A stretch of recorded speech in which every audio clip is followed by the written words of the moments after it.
listening to the Terrific Teacherpreneur, a podcast for teachers looking to grow a successful online business.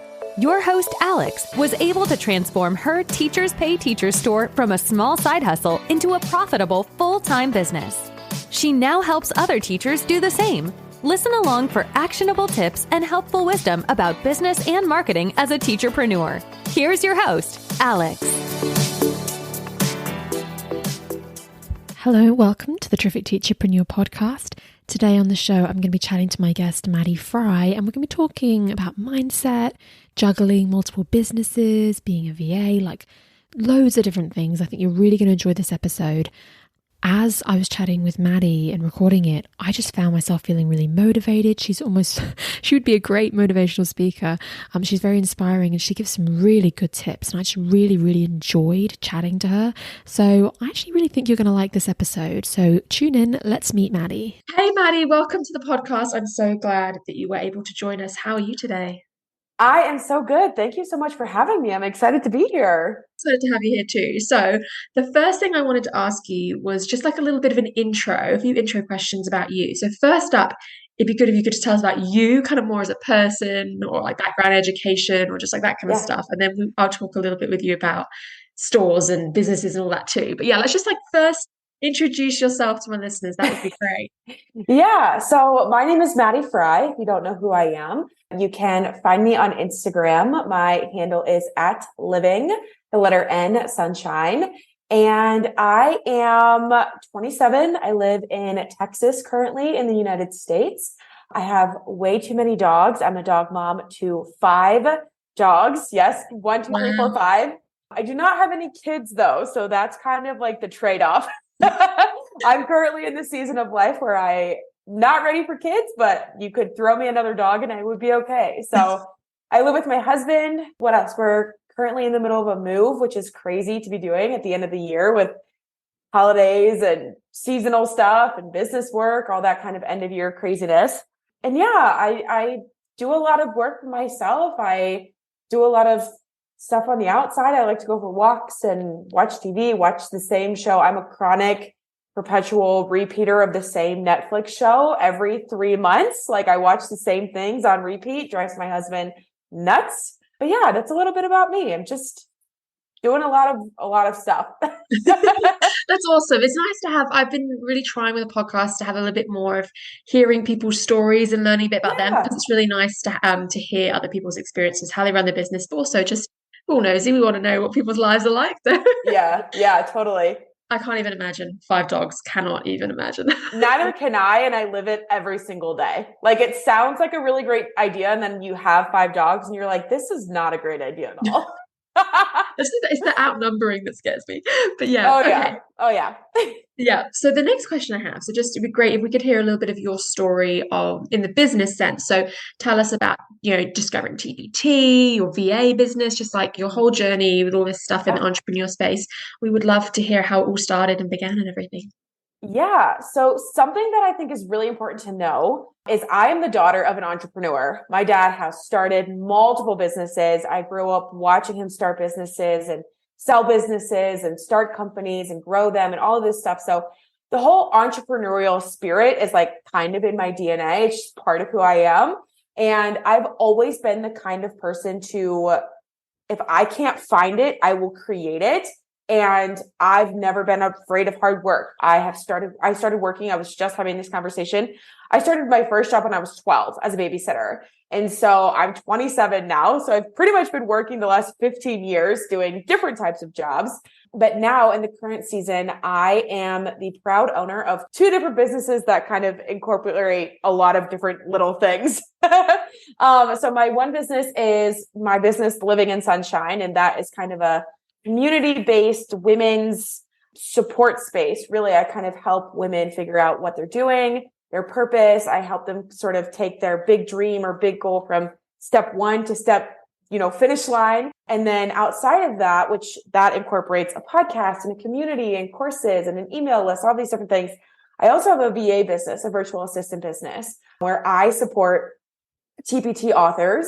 And I help them do things like create social media content, reels specifically to market their products and get them out there and grow their online communities. And I also do creative assisting, which looks like creating curriculums and finishing off worksheets and taking plans from start to finish. And that stemmed from starting my own TPT business. And it's been one of those things that one has just kind of come from another. And I'm in this current season of life where I'm juggling both my virtual assistant business and my, new budding, living in sunshine business, which I started at the beginning of 2022. And it's just kind of been a whole thing, and they run really parallel to each other. And it's been a lot of fun. Awesome. So do you have a TPT store, like with teaching materials and stuff kind of thing? I sure do. Yep. Yeah. And when did you start that? Like, is that quite a new venture, or is that something you've had a while? My store is a little over a year old. I would say like a year and a half. I started my store back in late May, early June of 2021. So my background is actually in online education. So I went to school to be a teacher and quickly found out that the brick and mortar space wasn't for me, and kind of went through that whole, am I a teacher? What am I doing kind of thing. And I worked as an online teacher for different online educational platforms for 3 or 4 years. And along the way, I was making these resources for my classes, for my students. And I very quickly realized that there aren't a lot of TPT stores for online educators who I should be more specific. When I say online education, I mean for-profit education, not virtual teaching, not a virtual teacher, not online learning due to a global pandemic or anything like that. Like, I'm speaking like OutSchool or VIP Kid, if you've ever heard of those. And I was finding and hearing a lot of times that TPT authors, rightfully so, were not allowing these for-profit online educators to use their resources for their classes, which I get. I see that it's a very valid point, but I didn't care. And I was like, why not? Like, it doesn't matter to me that you use my resource in this, way. And so I started my TPT store with the help of another online service provider in the TPT space. And it's been super successful. I mean, I've hit the $2,500 mark in less than 2 years of having my store. And it's been really great. It's not something that I do as much. I try to pump out a few products every few weeks, every few months, but my initial, game plan was to run with TPT and make it a big thing. And then I kind of fell into the virtual assistant space within that TPT niche and umbrella. And it's just kind of grown to be this thing that has done really well for me. Yeah, it's so nice to hear this kind of story because not everyone has that really straightforward. I was a teacher, I started a store, it got really successful, end of story kind of thing. Some people have the different backgrounds in teaching, leaving teaching, online teaching, like you said. It's nice to hear that. And it's nice to hear they're like, oh, I started the store, but then I actually also started this other business at the same time. I'm doing these things at the same time. That's really cool to hear because, not everyone just does the one. Some people do branch out. And I myself am doing a podcast right now that's not about my store. So I get it.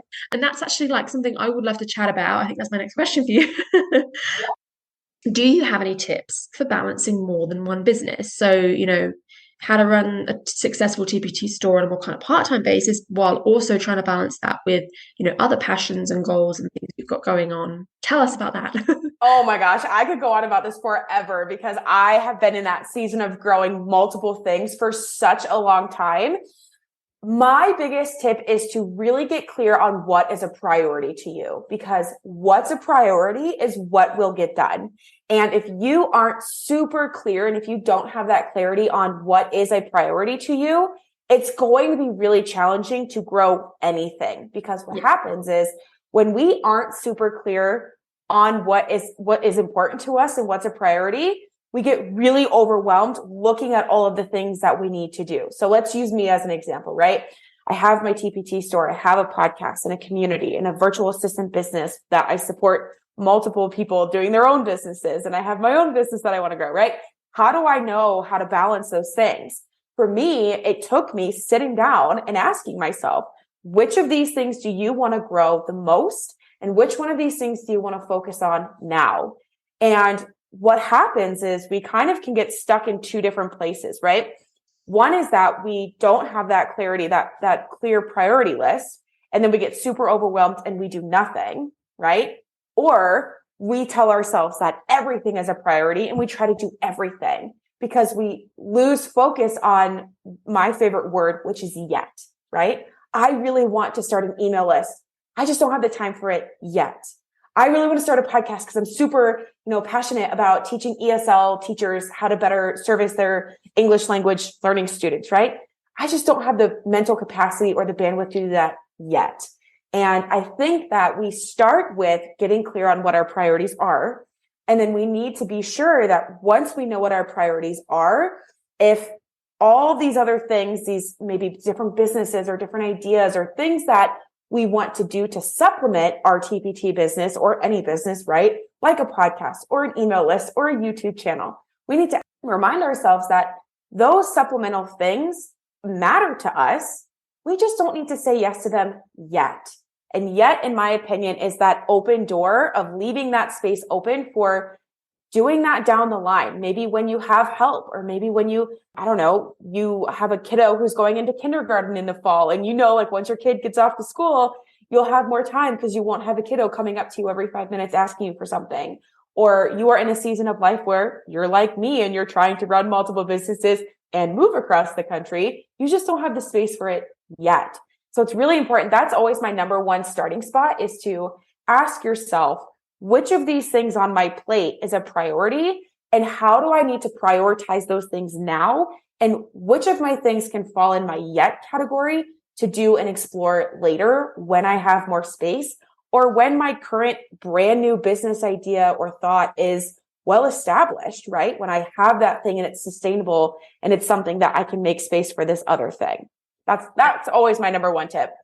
Yeah, I love that. I recently, not too long ago, did an episode about shiny object syndrome. So it's like that kind of reminds me of that. Yes. And that's what we've talked about is so good, is because it's not just about having multiple businesses. You could just have a store, but it's so easy to be sidetracked by YouTube and podcasts and email lists. And how do you decide what you're going to prioritize? Yeah. And for me, I do like to ask myself whether I enjoy it. So, sometimes you kind of feel like you're taking on things because you feel like you have to, because other people are doing it. Be like, well, which of these things do I actually love? And then I also like to look at what's actually profitable. And I ask myself, should I prioritize product creation, or should I prioritize sending an email or making a pin or whatever my options are?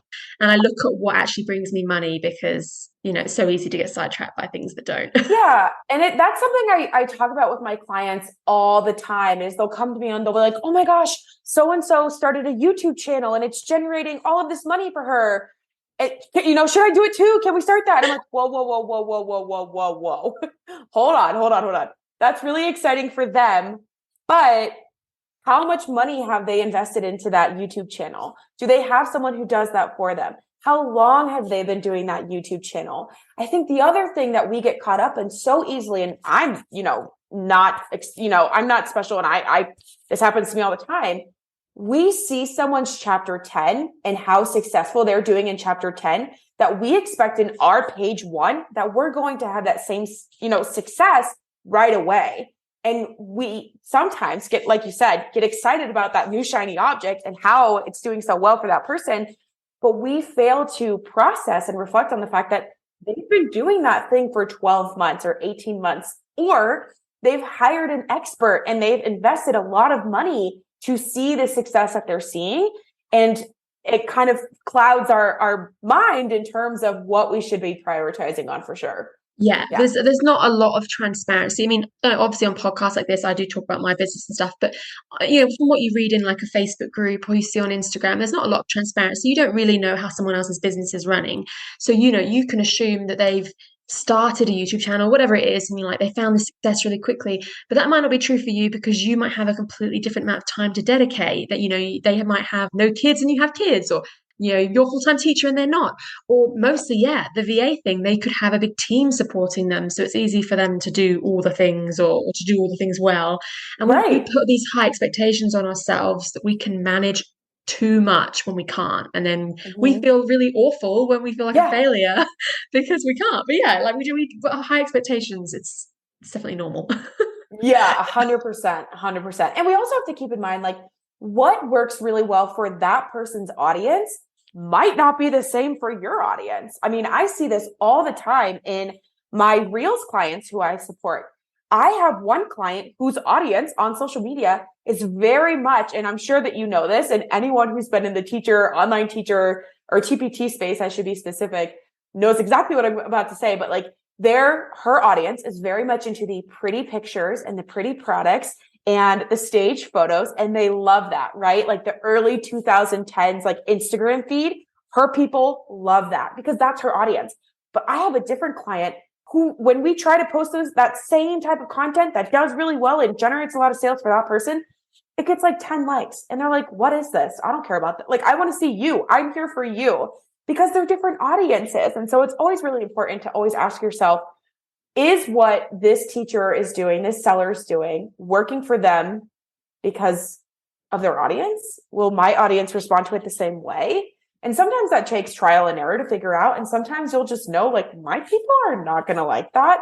And it's okay to not do that thing just because it's bringing success for someone else. Yeah, because we've got so many different niches in the TPT seller space. You've got high school teachers all the way down to, like, pre-K and SLPs, and buyers are not the same. They are so different. And some of them look for ideas on Pinterest, some of them prefer podcasts, some of them like, Instagram or TikTok, whatever. You've got different generations too, of like the TikTok, maybe the younger generation that watch TikTok videos versus an older, maybe more veteran teacher who wants to sit and read a blog post. I mean, yeah, so we can't judge because we don't know what other people's audiences are. We also don't know what other people's strengths are as a seller. And I talked about this in the podcast recently as well, that just because something works for someone else does not mean it's going to suit your personality. And you might be really bubbly and outgoing. TikTok's for you, Instagram Reels are for you, social media's for you. I might be an introvert. I can't stand any of that. And I want to do blogging and email and things where I can hide in my PJs. So we can't force it. So you have to do what suits you, not what someone else found success with, because it very well may not work. Yeah, 100%. 100%. Yeah, I agree. Okay, the next thing I wanted to chat about with you is kind of more mindset stuff. So you love talking about, like, I think you said joyful business mindset. Yeah. So, like, could you give us some tips for, mindset stuff in general, but more specifically, like, for coping in the early days of running a business or being a newer seller? So a lot of my listeners are newer sellers, so like they might have started a new store, and then some of my listeners are more seasoned, but they might be starting a new platform or something. So, yeah, mindset tips for when you're first starting something. That would be great. Yeah, totally. So the thing with starting something new is there's a lot of risk, right? There's a lot of time risk. There's sometimes a lot of financial risk. If you are someone who is maybe starting, when I started my TPT store, I immediately hired somebody on to help my store because I had no idea what I was doing and I had no idea anything about TPT. And if I hadn't made that financial investment in that person, my store 100% would not exist because I didn't have the time in the moment to start my store. I needed someone to list my products for me. I had the products. I was able to make all the, collateral for the listings, but I didn't have the time to actually list them. And so I had to take that financial risk in hiring this person to help me do that. And that's all mindset. That all comes back to mindset. And as someone who has started multiple things this year, I get it. I've launched my own business. I've launched a couple courses, a membership, new offers for my VA business. And the biggest thing that I see when talking to other people who are also wanting to start something new, whether again, it's a TPT store or an email list or Pinterest or showing up on social media, it is most often one of a few things. One, they're afraid of not being perfect, right? And I can tell you right now, perfectionism is non-existent. It does not exist. People can fake it really, really well on social media. I can fake it really, really well on social media, but I can tell you right now, no one that you're looking up to is perfect every single day, all the time, consistently. And they definitely did not start perfect, right? No one at their beginning step of anything is perfect, right? Think about when you learned how to ride a bike, or if you have ever given birth to a child for the first time, right? No one's the perfect mom the first go around, right? Or at least you might not feel like it. I believe that every mom is the perfect mom. I'm not a mom, but I feel like I can say that because I love moms. But first time teacher, first time anything, like you feel like you aren't perfect because you're not. But the thing is when we go into something without the expectation of perfectionism, we allow ourselves to go into it as a learning experience. And that's exactly what we need to see every new opportunity as a learning experience.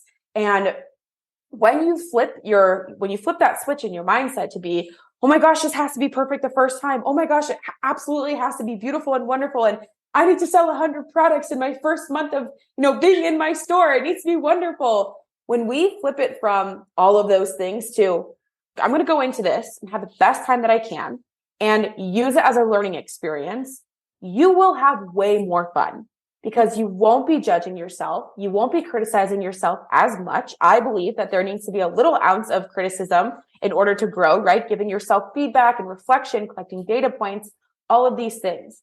So that's my first tip, is to try your very best. And I try to stay away from, you need to do this and do this and do that, because that doesn't work for some people. I'm the kind of person, when you tell me to do something, I'm going to say, you're not my mom. You're not my boss. I'm not doing that. Like, watch me. I'm going to do the opposite. So try your very best. And I encourage you to try to flip that switch from going into it as a perfectionist to going into it as a learner, right? So that's usually the first roadblock that I see with a lot of people starting something new, is it has to be perfect. The second thing that I often see, and I love this, and I love seeing this in people, and I love talking to this about people because I love watching that light bulb go off in their brain, is they're so concerned about what other people are thinking about them and what they might be thinking about them that it stops them from doing anything. And if you are the kind of person who has thought, I don't know what my husband's going to think about me if I start selling my stuff online, or, oh, I'm really worried about what my colleagues at school are going to think about me if I start a podcast, or, oh, I don't know what my mom is going to think, or my sibling, or whoever, fill in the blank. I'm not sure what they're going to think about me. Let me ask you this. Do you actually know what that person is thinking about you? The answer is probably no, right? And if you really want to know what they're thinking about you, you have to ask. But do you really have the backbone and the courage to ask someone what they're thinking about you? No, no one does. And the fact of the matter is you probably don't want to know anyway. So why are you wasting your energy and your time worrying about what other people are thinking about you? It's so funny to ask this question, that question of, would you actually, do you actually have the courage to ask someone, oh, what do you think about my new business? What do you think about my podcast? Who's going to go up to someone that they're fearful of what they're thinking about you and ask them what they think about you? No one. No one's going to do that. And it's always so funny because we can spend so much time getting caught up in what other people think about us when we are not the force or Almighty God or the universe or fate or whoever you believe in. We don't have that power. We're not mind readers. We don't know. So why in the world are we wasting our time and our potential of success or joy or growth or anything, connection with other people, because we're worried about what other people are thinking about us? You don't know. The bottom line is you don't know what they're thinking about you. And every single time you worry about what someone's thinking about you, you're wasting time living your own life, doing something and starting something that could really bring you joy. And so the thing that you can do in those moments where you're, I don't know, sitting in the corner at the dinner table or after dinner or whatever, your kids just went to bed, or you're on your prep and you're making this really cute resource and you're thinking, oh, I really wish I had the courage to make this into a TPT posting. Or, oh, I wish I had this really great idea for a podcast, but I'm really concerned what my neighbor's going to think about me. Remind yourself, oh, wait, I don't know what they're thinking about me. Not unless I'm going to go ask them what they think about me. And if I'm not going to have the courage to go and ask them what they're thinking about me, I don't need to worry about what they're thinking about me. And it's so funny because most often when you're super passionate about something and something brings you so much joy and you share that with another person and you say, oh my gosh, I have this podcast serving these teachers who are brand new, and I've gotten to see and support all of these new teachers or teacher authors scale their new business. It is so amazing to hear their success stories, or it is so amazing to interview new people. You share that joy with someone else, 9 out of 10 times, they're going to reciprocate that joy back to you. And I think we sometimes get stuck in they're going to think negatively about me. More often than not, when you share something you're passionate about with someone you love and trust, and they love and trust you back, they're going to reciprocate it back to you. And so that's my tip. If you're someone who's struggling with perfectionism, which is definitely, number one, number two, or you're stuck in what other people are thinking about you, start there. And if you have other mindset blocks, then we need to talk about them, because those are those are usually the two most popular that I hear. But anything other than that, we should chat. I'll hype you up. Yeah, I think you'd be a great motivational speaker. I feel very motivated. I agree with the perfectionism thing, and I'm really glad you've mentioned that on the podcast, because that's not something I've ever really talked about. And as you were saying that, I was thinking there's so many times through Instagram and Facebook and my podcast, I've told people, here's something you should be doing.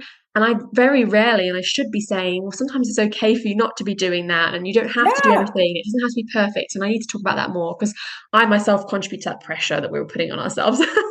But I really love the other thing you talked about as well. And I know you were talking about like family members and stuff, but to me, as you were saying that, what came to mind is we worry as sellers. I know I do. We worry what buyers and other teachers are going to think, our audience, and we worry what sellers are going to think of us, like other sellers in our niche or whatever. On like in the online space, you're about to post something on Instagram or Facebook, you're about to send out an email or publish a blog post, and you're like nervous what other people are going to think of you. Are they going to think my product's terrible? Are they going to think my photo's bad? Are they going to think I'm being annoying? Do they think this is ugly? Like, we get so worried. And I love what you said about like, you know, you don't know what they're thinking. You're probably never going to know. So why are we wasting time worrying about it? I don't want to know. Deep down, I don't really want to know what people think. So why do I sit there and worry about it when I could be sitting there doing something profitable?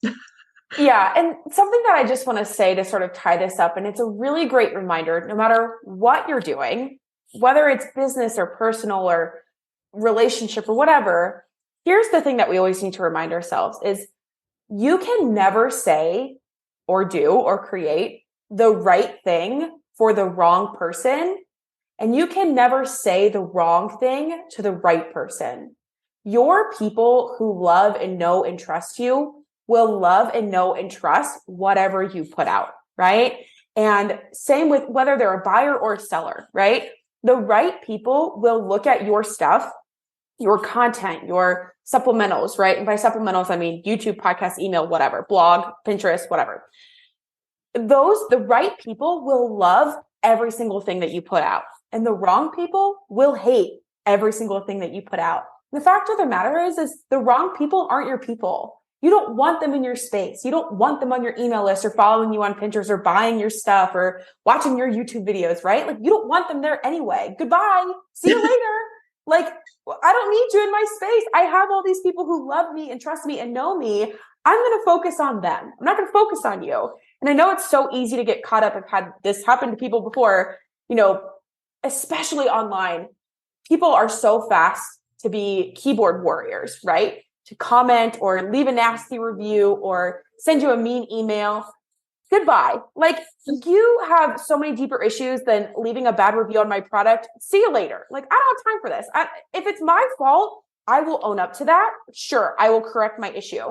But if you're just angry for whatever reason that you're angry and it's actually not my fault, I don't have time for this. I just don't. I have all these people over here who know, love, and trust me. I'm going to focus on them because they fill me up and you do not. So peace out. I'll see you later. So just always keep that in mind. You can never say the wrong thing to the right person, and you can never say the right thing to the wrong person. Yeah, I think a good saying as well is like, you can't please everyone. Like, you just literally can't. Yes. Even like, you know, think of like celebrities having like the most perfect people out there. They always have haters. There's always someone that's not gonna like you. Like, you just can't. I'm sure I do. I'm sure that there are some people out there that hate my podcast or hate my voice or hate my Instagram. Whatever. I can't please everybody. And the people that do like me will stick around, and that's okay. Yeah. Exactly. 100%. Yeah. Well, still, last question, still about mindset, but just a little bit more about VA stuff. So just like any kind of tips or mindset tips around anyone that wants to be a virtual assistant, that would be good. I know I've got a few people in my audience that do both TPT and VA stuff. Yeah. So as someone who 100%, I tripped, like fell, stumbled down the stairs into becoming a virtual assistant for TPT authors. It was not a pretty start. It wasn't something that I decided to do. I literally was in a Facebook group. Somebody asked a question and I answered it. And she sent me a message and she's like, can I just hire you to do this project for me? And I was like, sure, why not? I guess so. I don't care. I'll take the money. At that time, I had literally like the day before quit my full-time teaching job. So I like had nothing to do. I had no backup plan. I just left and she asked me to do this project. So if you are someone who is wanting to start a VA business, something that I've learned, because I've been doing VA work for over a year now, I've worked with over 20 sellers over the last year in different capacities for different timelines. A few things that I always recommend to TPT VAs is take the time to ask yourself what you actually like doing. Because in the beginning, it's so easy to just say yes to random projects because you see that dollar sign, or you see how much you can make from doing that work, or you see how much somebody else is making doing that work. And you say yes to a lot of things and you realize, wow, I hate doing this. And the fastest way to really not like doing something is to continue to say yes to doing things you don't like doing, right? And so if you don't like doing social media, don't offer to be someone's social media manager. And if you hate writing blogs like me, don't say yes to being a blog writer. Like and it's something that you have to, again, try before you learn. So definitely figure out what you actually like doing. Ask yourself, if you are someone who's like, maybe I could be a virtual assistant, but I don't feel like I have any specific skills that I could profit off of, that I could offer in a package. Ask yourself, are there any specific skills that you have that somebody else might not have? Like podcast editing or audio editing? Or do you know how to start a website or build a website? Are you proficient in Canva or PowerPoint? Do you know the ins and outs of Flowdesk or ConvertKit, right? Ask yourself, are there skills that I have or things that I've done in the past that I could then flip and turn into an offer for someone else? So again, step one is figure out what you actually like doing. Step two would be to figure out what specific skills that you have that you could turn into an offer. And step three is to really know your worth. Okay.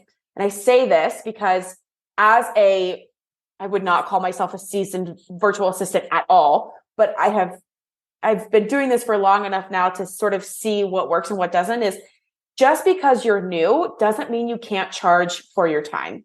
And you need to come up with a price point that makes you feel good and makes it worthwhile for you to make money doing something for someone else, right? No one wants to work for free, and you don't have to offer free services just because you see other people doing it or just because you're new.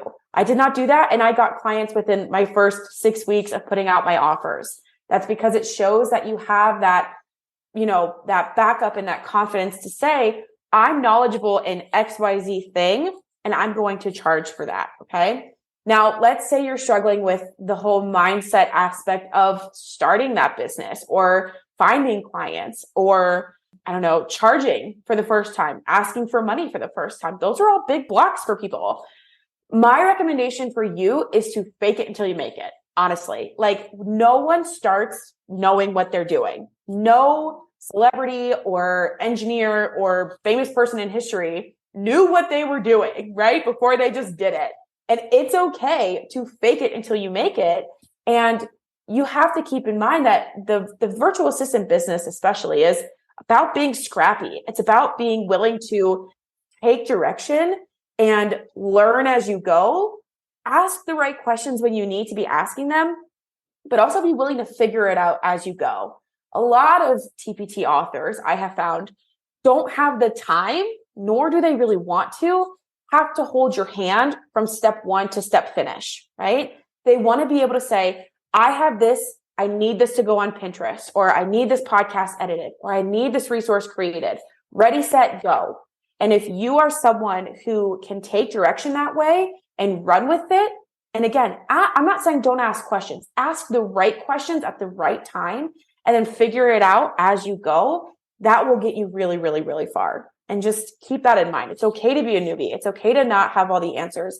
It's okay to say, I'm not specialized in that and I don't feel comfortable doing that just to make more money. So I hope that answers your question. I don't know if it did or not. It's good. No, that's good for VAs, but like a lot of the stuff you said is pretty much also good for just sellers selling on their in their stores. Like, about not like trying to do everything, trying to find things you actually enjoy, and like charging what you're worth, and like basically everything you said can also be applied to pretty much any business. And those are really good tips, I think. So I love it. But you've been offered some really helpful mindset stuff. It's definitely something I'm really glad I listened to as well, because I'm not perfect either. Yeah, no one is. No worries. So I've learned a few things. So I'm really grateful you came on the show. So thank you. Of course. Thank you for having me. Okay, and I would love it if you could just share a little bit more about, like websites, things like that, like or Facebook, where we could find you. I know you mentioned your Instagram handle, but how we can Yep. connect with you, that would be awesome.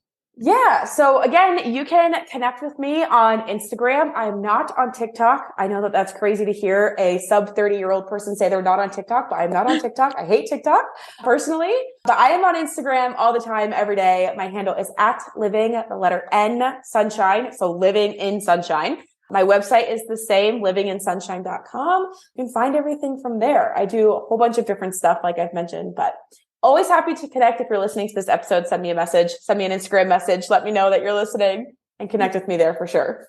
That would be awesome. All right. Well, thank you again for joining us. Yeah, you're so welcome. Thank you. I hope you guys really enjoyed that episode. Like I said at the beginning, I think it's really motivating and inspirational. I really enjoyed chatting to Maddy.